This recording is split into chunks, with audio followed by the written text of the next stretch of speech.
ADM TV мониторинг програмын тоо баримт хэсгийг танд танилцуулъя. Энэхүү тоо баримт гэсэн хэсэгт Монголын зах зээлийн реклам зар сурталчилгааны талаарх бүхий л статистик үзүүлэлтийг харуулах юм а. Жишээ нь таны зүүн гар тал хэсэгт байрлах реклам, хөтөлбөр, захиалагч, гүйцэтгэгч гэсэн дөрвөн сонголт байгаа. Үүгээр та тухайн чиглэлийн статистик үзүүлэлтүүдийг харах боломжтой юм. За жишээ нь бид бүхэн реклам гэсэн хэсгийг сонгосон байна. За хамгийн нэгдүгээр хэсэг бол шинэ рекламын төрөлт гэсэн хэсэг байгаа. За энэ бол телевизүүдэд гарч буй шинээр бий болж байгаа рекламны тоон үзүүлэлтийг харуулсан статистик үзүүлэлт байна. За түүний дараагаар ямар төрлийн реклам олон цацагдж байна гэсэн хэсэг бас графикаар харуулсан байна. За үүнд бол соёл урлаг, спортын, бизнесийн, бусад гэсэн. За өөрөөр хэлэх юм бол бизнесийн салбарын реклам зар сурталчилгаанууд ихэнхийг нь эзэлж байна гэсэн үг. За түүний дараагаар ямар хийцэн реклам олон бүтээгдэж байна вэ гэсэн хэсэг байна. За энд бол дүрстэй зар, график ба видео, бусад гэсэн хэсгүүд байна. За үүнээс видео зар сурталчилгаа хамгийн их тоон үзүүлэлтийг эзэлж байна. За түүний дараагаар удаан хугацаанд үргэлжлэх реклам. За өөрөөр хэлэх юм бол тухайн рекламны хугацаагаар энд жагсаасан байна. За жишээ нь миг даатгалын реклам 95 секундын туршид үргэлжлэх ийм хугацаатай байна гэсэн үг. За гих мэтлэнгээр ихээсээ бага руу эхний 5 рекламыг жагсаасан байна. За түүний дараагаар олон цацагдсан рекламыг мөн ихээс нь бага руу жагсаан харуулсан байгаа. За жишээлбэл рекламны эхлэл ба төгсгөлд Nestle гэдэг бүтээгдэхүүний реклам ерөнхийдөө 522 буюу хамгийн их үзүүлэлтүүдийг эзэлсэн байна.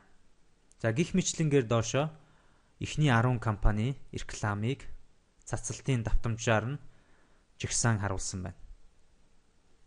За энэхүү хэсэг маань рекламыг олон талаас нь статистик үзүүлэлтээр харуулсан байна. За түүний дараагаар хөтөлбөр гэсэн хэсэг байгаа. За энэ хэсэгт телевизийн хөтөлбөрийн ерөнхий статистик үзүүлэлтүүд харагдаж байна. За жишээ нь энэ хэсэгт ямар төрлийн нэвтрүүлэг олон гарч байна. Уран сайхны кино, мэдээллийн хөтөлбөр, бусад. За энэ хэсэгт нэвтрүүлгийн зорилтод үзэгчдээр харуулсан байна.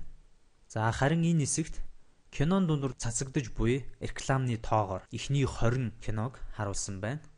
За өөрөөр хэлэх юм бол би хайртай олон ангид киноны дундуур 426 удаа цацагдсан байна. За харин энэ хэсэгт ямар нэвтрүүлгийн дундуур хамгийн их реклам цацагдж байгааг тоон үзүүлэлтээр харуулсан байна. 25 цаг мэдээллийн хөтөлбөр дундуур 651 удаа реклам цацагдсан байна. За бидний 3 дахь хэсэг буюу захиалагч гэсэн хэсэг байгаа. За энэ хэсэгт реклам зар сурталчилгаад захиалж буй компани байгууллагуудын статистик үзүүлэлтүүд харагдаж байна. За жишээ нь хамгийн их реклам цацуулсан компаниар IT Zone компьютерийн эхлэлгүүр тоон үзүүлэлтээр харагдаж байна. За харин энэ хэсэгт ямар салбарын захиалагчид реклам цацуулж байна вэ гэдгийг хуваар харуулсан байна. За үүнээс гадаад дотоод худалдаа, архи пивунда ихэнх хувийг эзэлж байна.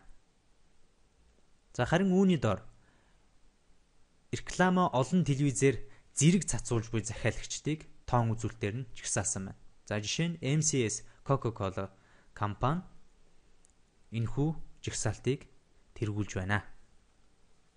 За энэ хэсэгт захиалагчдын цацуулсан рекламны давтамжаар мөн жагсаасан байгаа. За үүнийг бол IT Zone компьютерийн их дэлгүүр 725 удаа реклам цацуулсан байдлаараа тэргүүлсэн байна.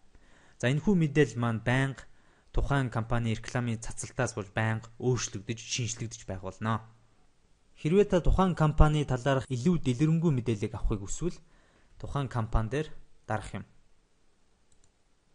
За жишээ нь PC Mall гэдээ дарахад AdNet CGM дээр байрласан PC Mall-ын илэрхийлэмж бидэнд харагдаж байна. Ингээд та энэхүү компанитай мөн холбогдох боломжтой. За дөрөв дэх хэсэг буюу гүйцэтгэгч гэсэн хэсэг байна. За энэхүү хэсэгт реклам бүтээдэг болон түгээдэг бүх гүйцэтгэгчдийн тоон үзүүлэлтийг харуулсан болно. За жишээ нь реклам цацалтаараа танин мэдхийн телевиз хамгийн их хувийг буюу 1986-аар тэргүүлсэн байна. За түүний дараагаар 25 дугаар суваг телевиз 8%-аар тэргүүлсэн байна. За гэх мэтлэнгээр та бусад телевизүүдийг харах боломжтой. За үүний хойдолд олон рекламанд тоглосон жүжигчид буюу дүр төрхүүдийг мөн тоон үзүүлэлтээр харуулж байгаа. За жишээ нь 1-р байрыг бол хүүхдүүд үзсэн байна. Хүүхдийн реклам. За 3-р байрыг жүжигчин Бата, Чапи, Адя, за гих мэтлэн телевизүүдээр гарч байгаа реклам зар сурталчилгаанд тоглож байгаа дүр төрхүүдийг тоон үзүүлэлтээр нь чагсаалсан байна. AdNet CGM-ийн сайт дээр рекламны дүр төрхүүд байршсан байгаа. Тиймээс та бүхэн тэдгээр дүр төрхүүдээс мөн сонголтоо хийх боломжтой. Тоо баримт гэсэн хэсгээс та реклам, хөтөлбөр, захиалагч, гүйцэтгэгч гэсэн дөрвөн төрлөөс статистик үзүүлэлтүүдийг харснаар өөрийн компани болон өрсөлдөгч компанийхаа реклам зар сурталчилгааг хянах боломжтой болох юм а.